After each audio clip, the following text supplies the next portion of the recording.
This is Ready, Set, Bet with Matt Brown and Mike Somich on VSiN, the Sports Betting Network. Hey, it is Ready, Set, Bet here on a Saturday. Matt Brown, Mike Somich coming to you live from the largest sports book in the world, right out here behind us, Circle Resort and Casino in Las Vegas. On the desk with me, still bearded and mustached. Yeah, I still got the vacation beard going. We got rid of the vacation hair. But I was going to say, the hair definitely very recently done. Yeah, dialed in on the hair. Yeah. The beard still, but I like it. I told you to keep it. Can't quite get away from the vacation Yeah. yet. And I got the nice tan going with it, so, Yeah, dude, it looks great. Got to flaunt it if you got it. Rock it, man. I absolutely love it. On a sneaky good sports Saturday here. Sneaky good sports weekend. Yeah. I mean, we've got the Masters, obviously, which is awesome. Looking forward to talking about that with you. I've got a couple. I get to talk about my sweats this time because I actually bet some golf. I love it. Baseball in full swing here. We've got the NHL playoffs coming up. NBA Decision Day tomorrow where all the teams play to be able to decide the seeding over there. I hear we got a really big UFC fight tonight as well. Yes, a pay-per-view card that is coming. And we have the final Kentucky Derby prep today, which is really a Preakness prep because the points aren't enough to get you in the Derby. But we've got an idea of who's in the full field. We know who the favorite's going to be. Everything is becoming crystal clear in the horse racing world as well. Is this just is this time of year for you? Just come on. It's so much fun. Are you just geeked? Yeah, because first off, we know, so the top 20 make it, top 17 in points plus 3 international horses. We've already had 2 defections from the field, one of them being the international horse. So now you have that lead up to the Kentucky Derby draw where we're going to have horses drop out. And then all of a sudden, the horse at 25 that you really want to get in might get in. You get right on the cusp there. So it's a great news cycle from a horse racing perspective. And then there's just so much attention on the sport as well, which I think is fascinating because specifically this year, we have one horse that is owned by Griffin Johnson. Who's Griffin Johnson, you ask? Because I didn't know this 2 days ago. He is the horse is owned by Griffin Johnson. Yes. It is a famous Johnson. It is a... It is a famous... Whoa! It's a famous Johnson. It's a famous YouTuber and TikToker that has close to 4 million followers on each of those platforms. Okay. And I think this is going to wildly affect the betting pool, which I think is fascinating as well, just from a gambling perspective. Wow. So one thing that we will not be looking for tomorrow is, because this was already locked up, and that is Nikola Jokic goes out last night, secures the season-long triple-double average. Now, this has been done by 2 different players in the past. His current teammate, Russell Westbrook, did it multiple. Yeah. Do you guys remember when Russell... So here's the thing. I think... the youngs right now don't remember that Russell Westbrook was a walking triple double. Yeah, it was the craziest thing that you ever seen, and everyone just looks at him and clowns on him now. But it's he was a walking triple. But he did this 4 times, guys. He averages 4 different times over the course of his career, and then you got to go all the way back to Oscar Robertson in 61 and 62. But Jokic gets it done on Friday night and will average a triple-double for the full season. Absolutely amazing. Are we sure he's not the MVP? And by the way, as a center, I might add. Yeah. A current center, I understand, but a current present-day center. Which makes the assist part of this so much more difficult. And where would Denver be without Jokic? Oh. I mean, I get that Shea, very important. He's been awesome offensively, scored a ton of points. Denver just fired their head coach, and they're still the 4th seed. It's the thing about that, and I know this happened when you and I weren't together, so we hadn't had to give our opinion on this yet, but just very, very quickly. That was an organizational problem and not a coaching problem. They had a team that you lucked out and got a generational player in the second round, and you should have been able to build a really great nucleus if you spent the money properly and probably had a winner for a decade, and instead they got cheap and let people walk and all this. That was an organizational problem. That was not a coaching problem. It was. It was also the fact that the GM wanted to go younger, and the coach refused to play younger players. Yeah. And so you just have 2 guys that are feuding, and at some point you're like, figure it out, or I'm punishing you both, right? It's like when you're a kid and you have you and your finder there, and it's like, which one of you did it? Yeah, and you're tell like, me, tell me, or else you're both getting punished. It was that was wild, but yes, Nikola Jokic locks that up. That is unbelievable. We will be watching tomorrow Steph Curry in a very, very important game with the Clippers, and he actually had this to say about a thumb injury that he is dealing with. If we have it, maybe we do not. All right, so what he says is, I'm feeling great and ready to play game 82 on Sunday, excited about it. Now, obviously, if you are the Golden State Warriors, you're not as excited. You are going to need it badly, right? Yeah. Like you are going to need everything out of Steph Curry if you're going to do this. And what they're playing for, guys, is to not have to play in the play-in. Correct. But it's interesting because whoever wins the game gets the Lakers in the first round. If you lose the game, you play in the play-in, but you get the Rockets. Yeah. Like, I kind of want to play the Rockets, not the Lakers, in the first round. If I'm either the Clippers or the Warriors, either way, phenomenal first-round series. Clippers right now playing as one of the best teams in the NBA in the last 15. So we had our first taste this morning of just truly how like the NFL now that college sports are. So over at the University of Tennessee, a guy that we have talked about a ton here on this program over the last 2 years, we were talking about a guy that was already making 7 figures, and Nico Iamaleava. He is, middling at best, would you say? I would say, at best. Middling at best. And now, going into last season, he did get some offseason hype for the Heisman.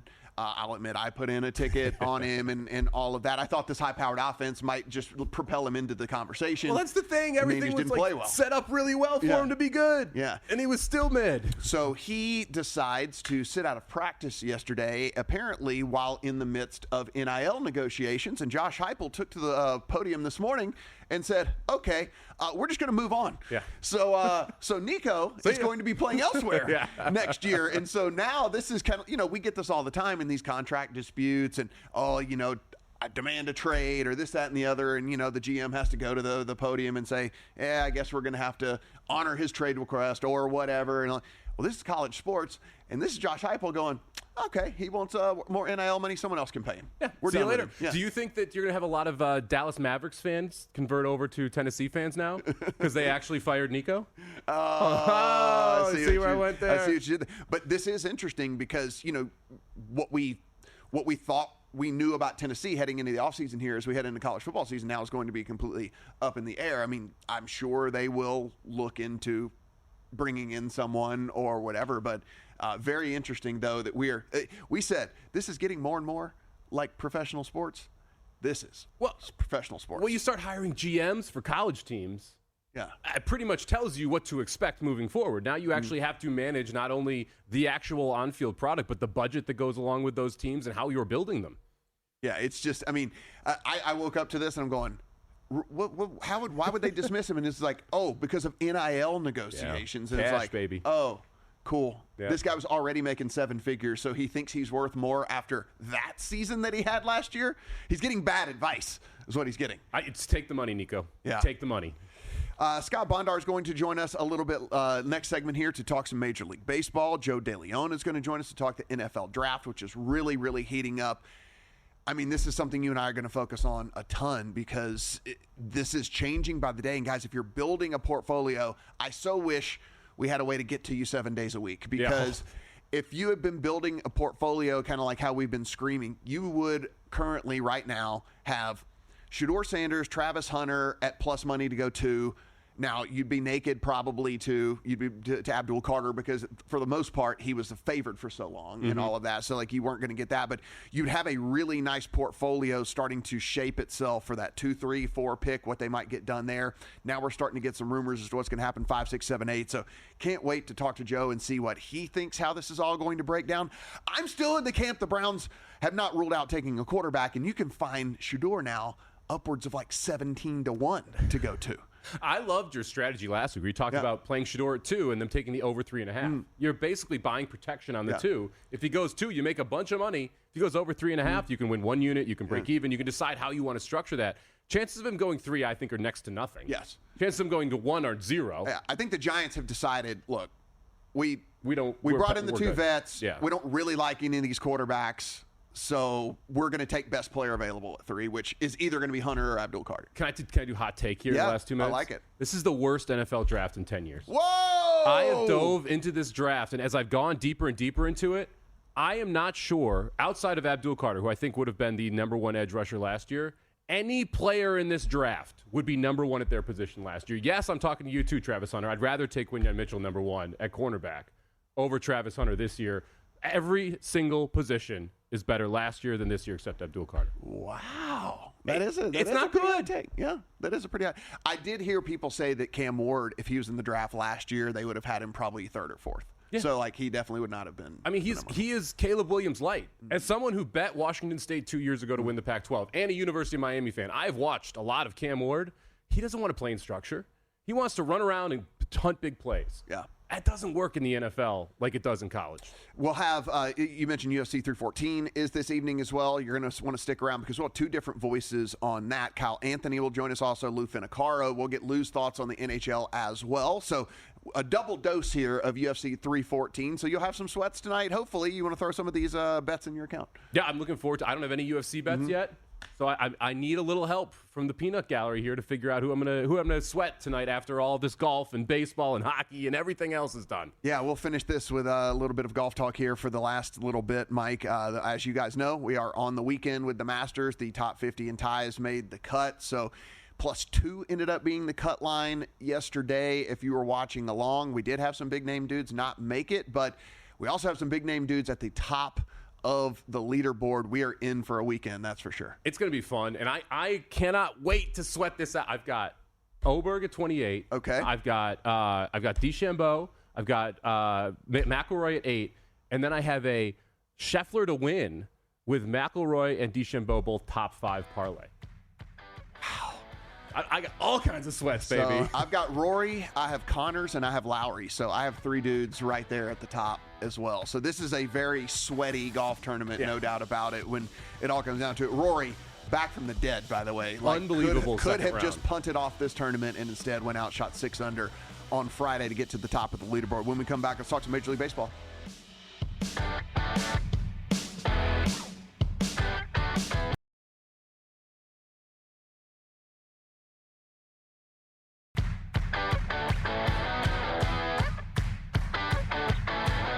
Welcome back to Ready, Set, Bet with Matt Brown and Mike Somich on VSiN, the sports betting network.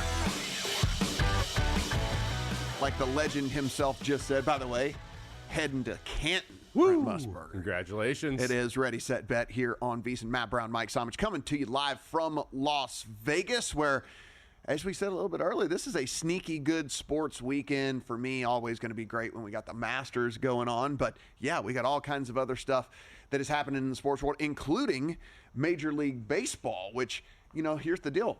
Small sample size. Who cares? We don't care. We're coming in. We're betting this stuff. So join us here on the Progressive Guest Line. You can find him over at Fantasy Guru, Scott Bondar. Scott, how you doing, buddy? Hey, what's going on, guys? How are you?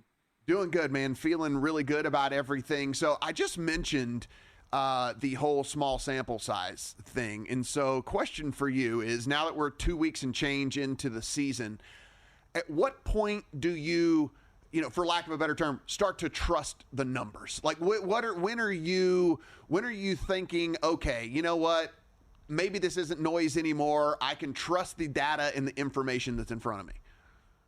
It's usually about 2 weeks, 2 to 3 weeks. I mean, we're almost to that point. The weather's going to get a lot better. I mean, I didn't expect snow in Detroit in a couple of games last couple of weeks.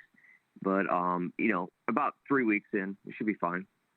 Yeah, it's always interesting deciding where that cutoff point is and when you want to look at things like xERA, xWhip, all that jazz, and the advanced analytics there to decide, okay, I have enough of a sample now to be able to move forward. And one of those teams that I think you got to look at right now and wonder, when is this going to turn around, is the Atlanta Braves. They're heading down to Tampa Bay today for a second game of a series with the Rays. And winds blowing out today, very good hitting conditions. Which side of the game do you like here?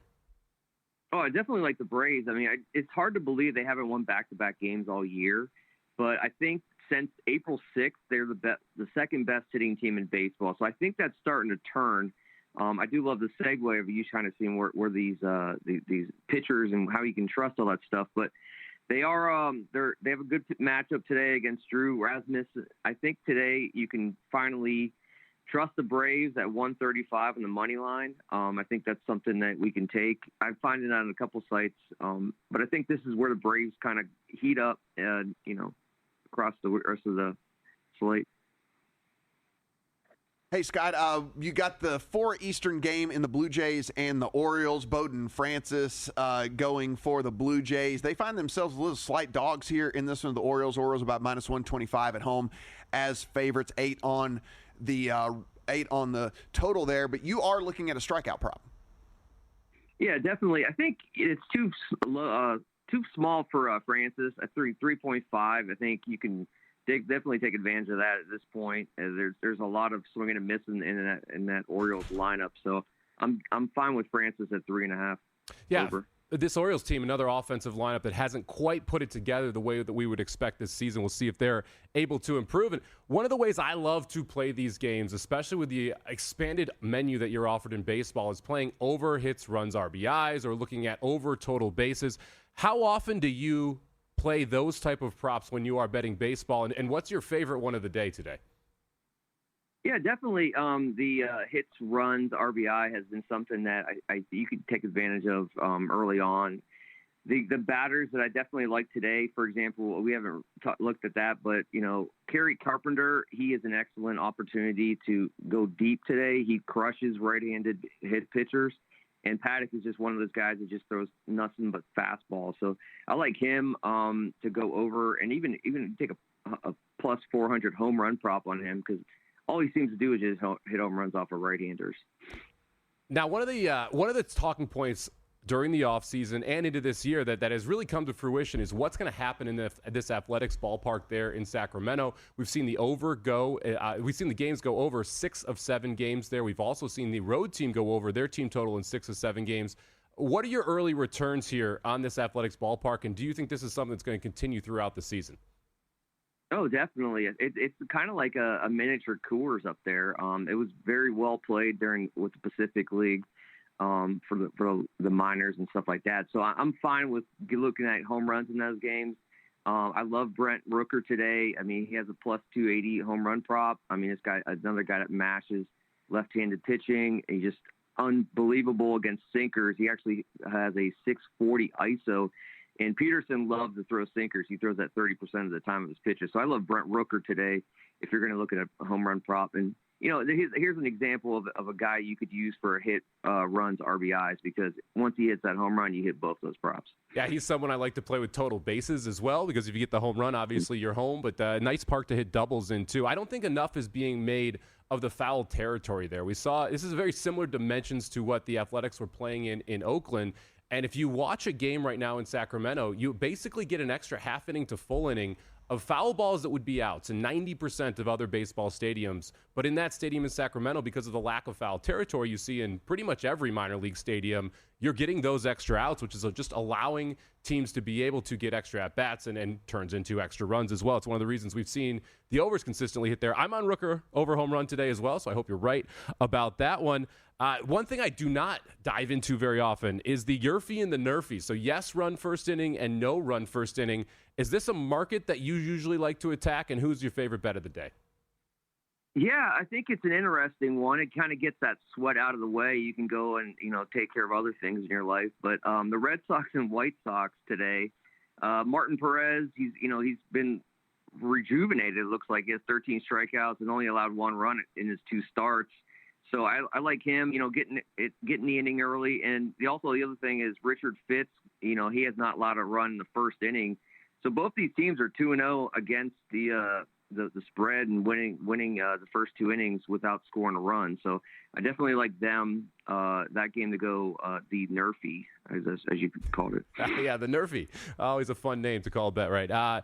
Let's look at a little bit of bigger picture here in the AL East. Right now, the Yankees are your favorites at plus 135. The Red Sox sitting at plus 310. The Blue Jays are at plus 850. The Orioles plus 360. And the Rays at plus 700.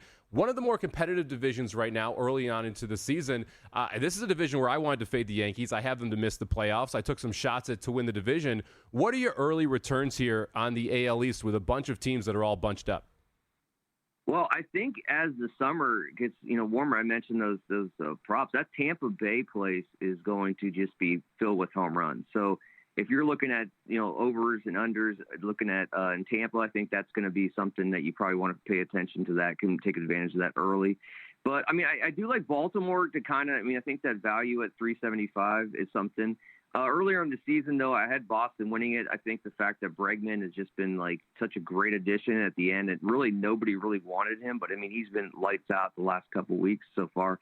And imagine you can't imagine Devers is going to basically be this bad this entire year. So I do like Boston, but in the long run, if you want to take a long shot, I think Baltimore has that opportunity to kind of sneak back up there. Yeah, I've got some Boston future tickets, so I hope that one is accurate there. And yeah, Devers has been quite a bit better here once we've gotten into the second month of the season. Let's transition over and look at the NL East now. This is a division where you've got the Mets, you've got the Phillies as two of the better teams in the National League, and then the Braves are sitting there at 3-10. You like them today. Where's your panic meter on this Braves team moving forward? Well, I think you get a couple things back for the Braves here shortly. I mean, Strider should be joining the team this weekend. You get Acuna, I'd imagine, probably before the All-Star break. So, I mean, the lineup's getting healthy. It looks like Ozuna's kind of like locked himself in. It's just the guys that like Olsen hasn't really produced and Riley really hasn't got where he's at. But I think this Braves team has the tools. They have the pitching. I mean, you have the Cy Young on that team too. And Strider, once he comes back, I'd imagine he's going to be limited. But when it starts mattering in August and September, I think this Braves team's where it's at. And I would take advantage of any plus that you can get for them winning that division, especially if you can get a wild card at minimum. Yeah, Braves prices have gotten more interesting after the early start to the season here. Out in the NL West, I like the Diamondbacks for second in the division. They're sitting at 7-7. The Padres and Giants have been phenomenal, 11-3 and 10-3 respectively so far. I think the Dodgers end up winning this division long term. Who finishes second in the NL West? Well, there's nothing better for baseball to have the Dodgers fighting tooth and nail to win that division. I mean, the fact that they've been able to buy their team for the last 2-3 years, but these got these little scrappy teams fighting for it. I do think the Dodgers win. They do have the better team, and they have a lot of injuries early on here. But I would like the Giants. I mean, that ballpark. If Robbie Ray can continue to produce like he has, his old self, I think it's an excellent opportunity for the Giants to maybe steal a division. Overall, the Dodgers are the best team, so anything value you can get with the Dodgers, I would take it. He's Scott Bondar. You can find his content over at fantasyguru.com. Scott, thank you very much for the time today, and good luck with the bets. Hey, no problem. Appreciate your time, guys. Take care. Now, if you want to find Scott's bets and all of the bets from VSiN's hosts and contributors, you can head over to vsin.com. We've got a promo running right now, the VSiN Summer Edge. Unlock your winning edge with an unbeatable offer. Get VSiN Pro for just $59 for everything we do through August 1st. That's going to include the NBA playoffs, NHL playoffs, 24/7 video on the Watch app, plus all of the betting systems and advanced analysis you can find over at vsin.com. That's VISN.com/subscribe to get involved. We're going to come right back here. We're going to have another guest on the line talking NFL draft. Stick with us here. Ready, set, bet.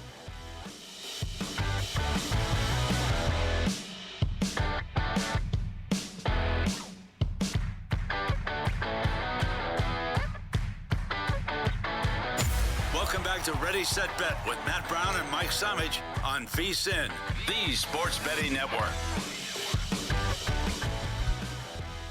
It is Ready, Set, Bet here on VSiN. Matt Brown, Mike Somich. It's always the right before we come back on stuff. Never with like a minute and a half. It's always, right? it's always the best stuff. So, yeah. So, look, we're having a good time in here on a Saturday, but we got a lot of stuff going on in the world of sports. And one of the things that is creeping out there, but not lurking for you and I, because we've been looking at this very, very hard for as long as the odds have popped out. But certainly, we're going to start talking a ton of NFL draft. And with us here on the Progressive Guest Line, Joe DeLeone. You can find his latest mock draft over at NFL Mock Draft Database as well. A to Z Sports at Joe DeLeone over on the Twitter machine. Joe, how you doing, buddy? Doing pretty good. Enjoying watching the Masters. Wishing I was playing some golf right now, but other than that, doing pretty great. Yeah, I mean, it's one of those things where I'm guessing out here on the West Coast, not the East Coast, because it ends too late. I bet you the driving ranges all fill up about 4 o'clock in the afternoon because as soon as it goes down, everyone's like, I gotta go hit golf balls. I have to go hit golf balls right now. West Coast twilight tea time. Yeah, already booked. Just solid, just flashed out there. But, all right, Joe. So we know pretty confidently what the number one pick is going to look like. Every single thing out there points to it being Cam Ward, and I'm looking here at your mock draft and. Boy, I sure hope that you're right, because I have love the draft I there, have Joe. a position here on this as well. The Cleveland Browns kind of saying that the draft starts here at number 2 pick. And how do you feel about it? Do you still feel the way that your mock draft says? And if it doesn't go this way, what way do you think it goes?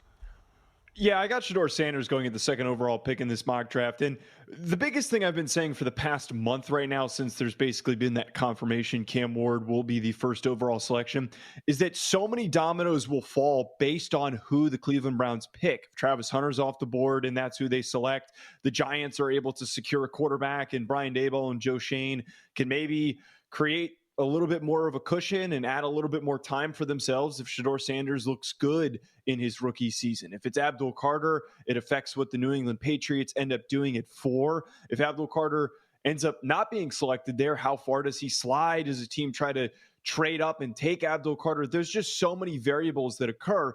But I think that Shedeur Sanders makes the most sense for that 2nd overall pick, because right now they're in such an awful, difficult situation with Deshaun Watson's contract.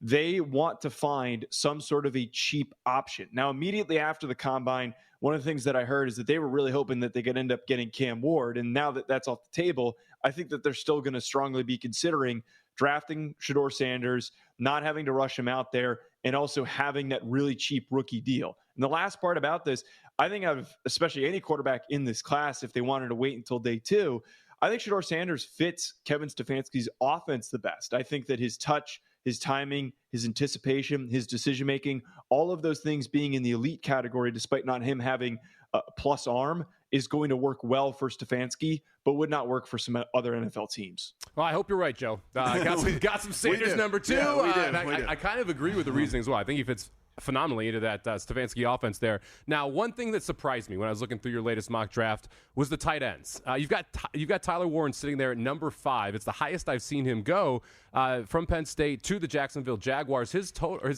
over-under right now is at 9.5. You can get plus money on the under. Are you still confident that Warren ends up there? And if he does fall past 5, where do you think the next logical spot he gets taken is?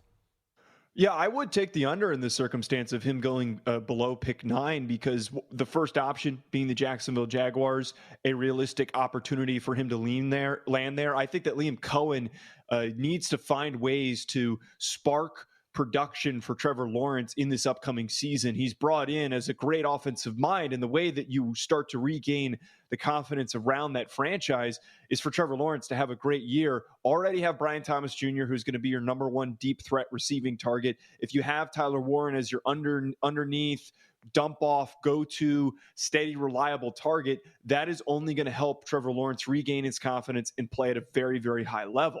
But other than that, there's a really strong possibility that he ends up with the New York Jets. And I don't know if the Jets really think that Justin Fields is going to be their long-term answer at quarterback, but you might as well surround him with as many options as possible to at least set him up to perform well. And if he can't win with Tyler Warren and an improved offensive line that's gotten better over the past couple of years, and Garrett Williams, all of those things, Garrett Wilson, all those things, with that all available to him, and he's not able to play better with this circumstance, then it's probably time to figure out what that next option is. But I'd be really stunned if he makes it past pick 10, because this draft class really lacks dynamic weapons on the offensive side of the ball. It is a down year for just offensive weapons in general at receiver. The tight end class is decent outside of Warren with Colston Loveland and guys like Elijah Arroyo and Mason Taylor. So trying to grab someone like Warren in the first round and waiting to pick other defensive positions in the 2nd and 3rd round for teams, I think is going to boost his value. Talking to Joe DeLeone, A to Z Sports. He is NFL draft analyst over there. Joe, I see that your draft was published on the 10th, and then we get the news yesterday about this Derek Carr stuff with the Saints. Does that change your opinion on Jackson Dart at all, who you actually don't have going in the first round? I still don't think that Jackson Dart's going to end up being a first-round pick. I think that has just been a little bit of media love. I don't think that the NFL is as juiced up on him as everybody is making him out to be. But the bigger part, where we're a couple weeks away from the draft, this is smokescreen season. This is the opportunity for teams to try and build up markets for things that aren't actually out there. And what I mean by that is that if a team needs a quarterback and Shedeur Sanders and Cam Ward are already off the board, anybody who's picking in the top 10 that wants to excite all these other quarterback needy teams, maybe it's a team like the Pittsburgh Steelers, who's all the way back in the 20s, that they might feel like that they need to trade up to go and get Jackson Dart. Dart is not your typical first round prospect. He has a below average arm. He's a poor decision maker when he's moving off of his first read to his second read. He has really great pocket awareness, and he also has pretty good accuracy on that initial read, but his overall tools are not that of a typical first rounder. As much as there is desperation for some franchises, I just don't think that it makes a lot of sense, knowing the recent history of some major misses in the first round, that a prospect like him would end up getting drafted that early. Now, one of the favorite bets I have in my account is the Dallas Cowboys to select a wide receiver with their first overall draft pick. That's sitting at plus 130 right now. So I was quite happy when I pulled up your mock, and you've got T-Mac sitting there at 12.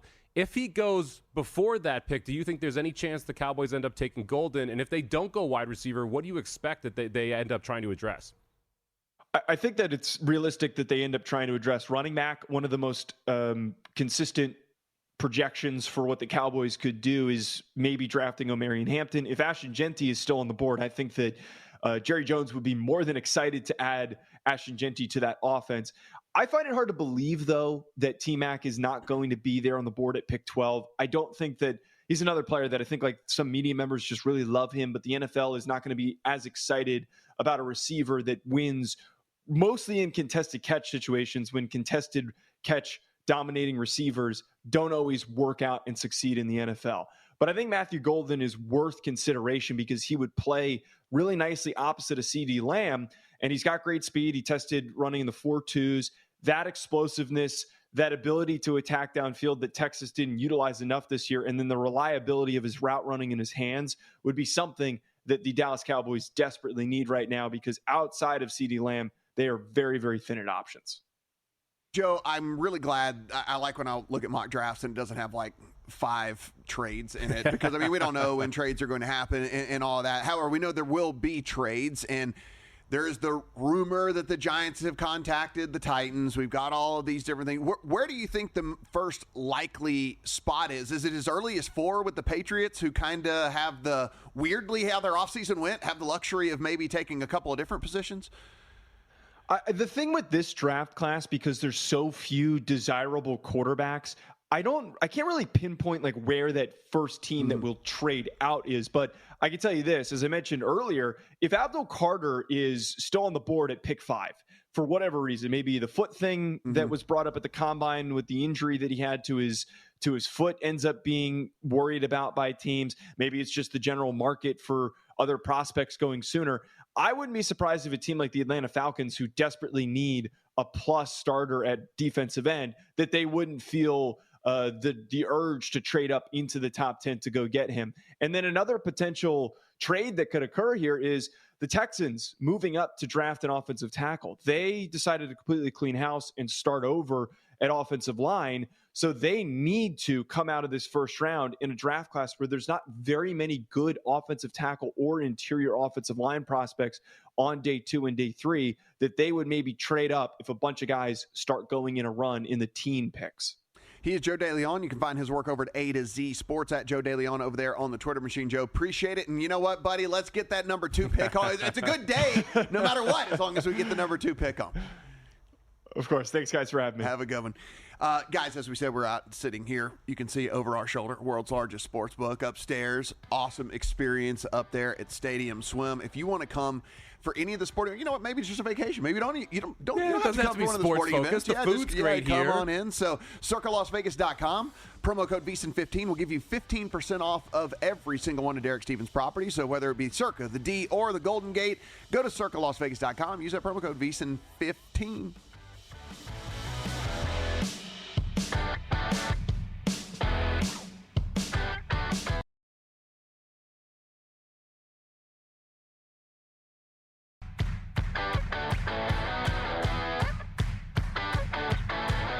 Welcome back to Ready, Set, Bet with Matt Brown and Mike Somich on VSiN, the Sports Betting Network.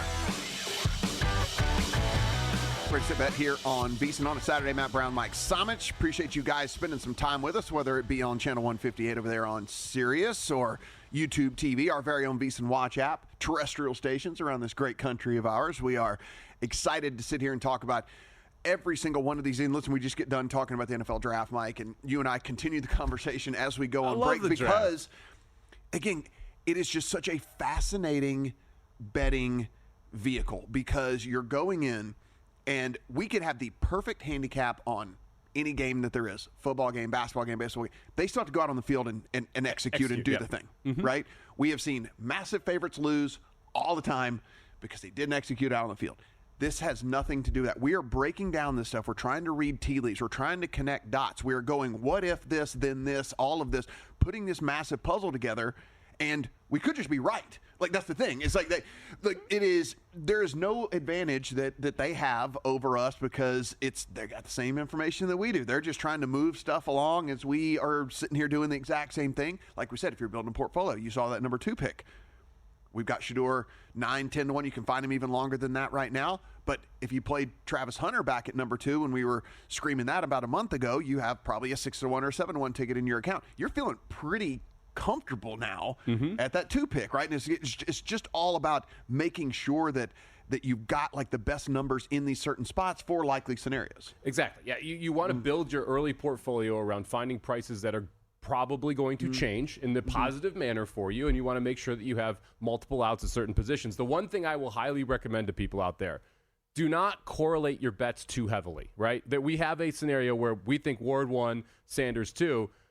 Don't just correlate all your bets assuming that's going to happen, because you can have a very bad draft night if you have a just single correlated solution to what you believe is going to happen. It's important to make sure that you do have some adjustments there, and that's why the portfolio is important, because having Travis Hunter at 2 on top of Sanders at 2 allows you to be able to win even if your expectation does not come to fruition. Yeah, it is just again, we just keep saying, but it's just a fascinating betting vehicle. I love it. What's your favorite draft bet right now that you have in?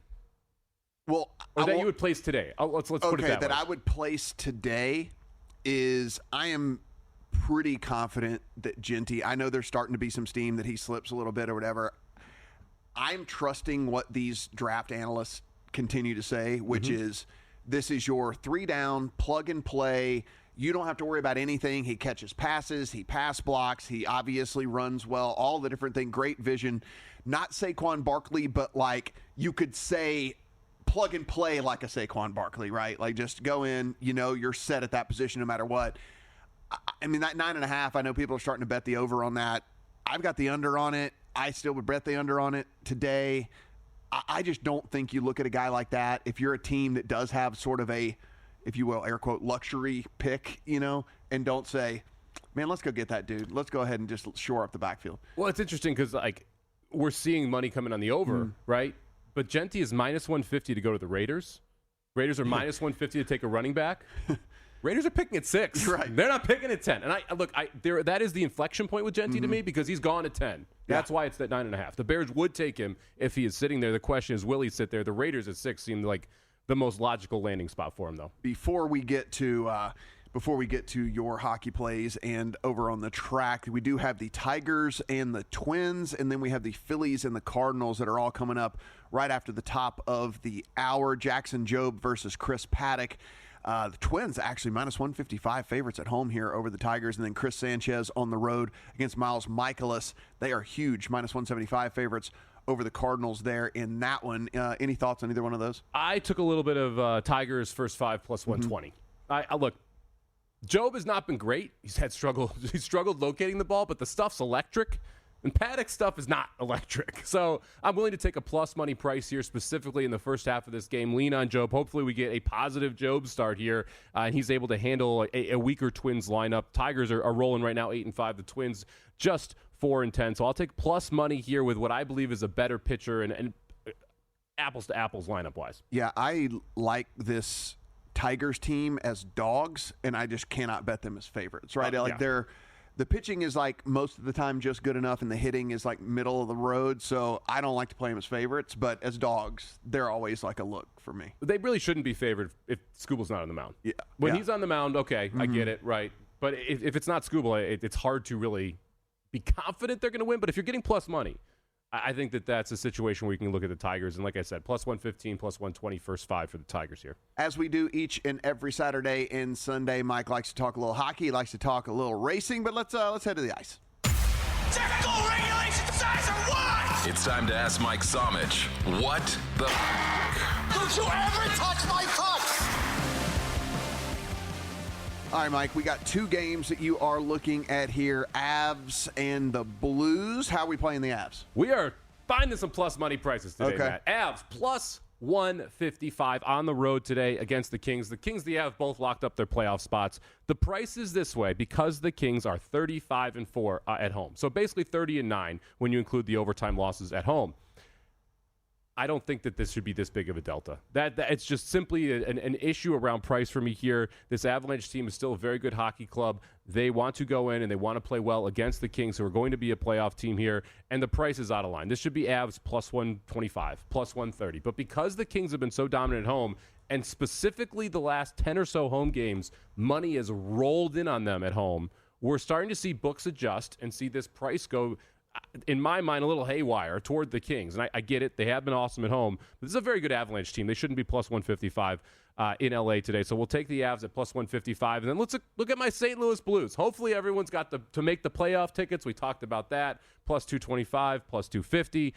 They are 96% chance of making the playoffs. And tonight is a big game for St. Louis. They only have two left. And it's an opportunity to be able to secure 2 points and really put the Flames at the brink of elimination here. They're taking on the Seattle Kraken, who aren't great. This is a Kraken team that likes to give up goals. The Blues have been very good on the road, and they've lost back-to-back games after ripping off 12 in a row. Those losses were to Colorado and to Edmonton, both in one-goal games. The Blues played well throughout stretches of those games. They just were facing very good hockey teams. Seattle, not a very good hockey team. I think the Blues take care of business, lock up their playoff spot tonight. We'll take the Blues minus a goal and a half, plus 185. Speaking of giving up goals, you see the game over here? Yeah, I'm happy about it. I wish we were on before this one. There was rumors that Ovi wasn't traveling yesterday. Yeah. And then it's announced he's out this morning, and it's a media bet on the Blue Jackets here, and they are 6 goals and 13 shots. Washington only amassed 7 shots in 33 minutes. 12 left in the second period. They have 13 shots on goal and 6 goals, Matt. That's a good percentage. That's a good percentage. That'd be a phenomenal 3-point percentage, let alone a shot percentage in hockey. All right, let's head to the track. Saddle up, partner. Want to bet the horses with Mike Somich? When I bet on horses, I never lose. Why? I bet on all the horses. It's time to pony up. Giddy up. We're going to head to Keeneland, even though none of these horses you're ever going to hear from again. That is not true. We're never going to hear about any of these horses This ever is again. a Preakness prep. We'll have at least 2 of these horses that are going to be in the Preakness. Got to feel the 7. You have to remember way down the line, guys. That's what I'm saying. Just, 5 weeks. There we go. So hard. Keeneland, the race number 9, the Lexington Stakes. It's a prep for the Kentucky Derby, but not enough points on the line to get any of these horses in. Let's look at the 3-horse. Bullard here, 9-2 on the morning line. Michael McCarthy, who also trains your Derby favorite, Journalism, chose to not put Bullard in the Santa Anita Derby and said we're going to ship out here, running the Lexington to set himself up for the Preakness. This is a horse I have been screaming to get around 2 turns and stretch out for a while. He's run at 6 furlongs, 7 furlongs, and 7 furlongs against some of the best horses in California, which are the best 3-year-olds in the country. Now Bullard gets to run against horses outside of California with no Bob Bafferts in the field, gets to go 2 turns, and he's 9-2, Matt. Love the price, love the horse here. Number 3, Bullard in the 9th race from Keeneland. And then we'll jump into the 10th here. Grade 1, Jenny Wiley, one of my favorite turf races of the year. We got 3 European horses who are heading in to take on the Americans here. The one, Excellent Truth, your favorite at 5-2 for Chad Brown. This is a horse that hasn't run in about 10 months, but came over to the States early. So Chad Brown has had this horse in the barn, been able to work through all of the kinks. This is a horse that was competitive in Group 1 competition over in France last year, which is better than what you're going to face here in the U.S. I think Excellent Truth at 5-2, a great price there. I do like some trifectas in this one if you want to get a little funky. Oh, baby. The number 7, Kehoe Beach, is dead lone speed, meaning no one will be out front with Kehoe Beach early. I think Kehoe Beach gets very comfortable. I like the 1-7 exact if you want to go that direction. And the 6, Jabara. Watch out for this horse, also coming over from Europe. Last time out, first start as a 4-year-old, did something I love to see from these horses. When you're first starting a season, creates a equal to or better number than any number you ran the previous season, I expect that horse is going to improve off that start. It's what Jabara did at 3. Jabara did it again to start the 4-year-old season. I think the 6 runs big here as well. So I'm going to play some big 1 with 6-7 with 6-7 trifectas here. Bummer as well. that the best horse names are slow horses. Poolside with Slim and No Show Sammy Joe. Those are some good ones right there. The 9 can hit the board. That's your spice it up price. Guys, firstbet.com if you want to bet along with Mike here. Promo code VEASAN200 for a 20% rebate for your first 60 days up to $200. That's the number 1STBET.com. VEASAN200 is your promo code.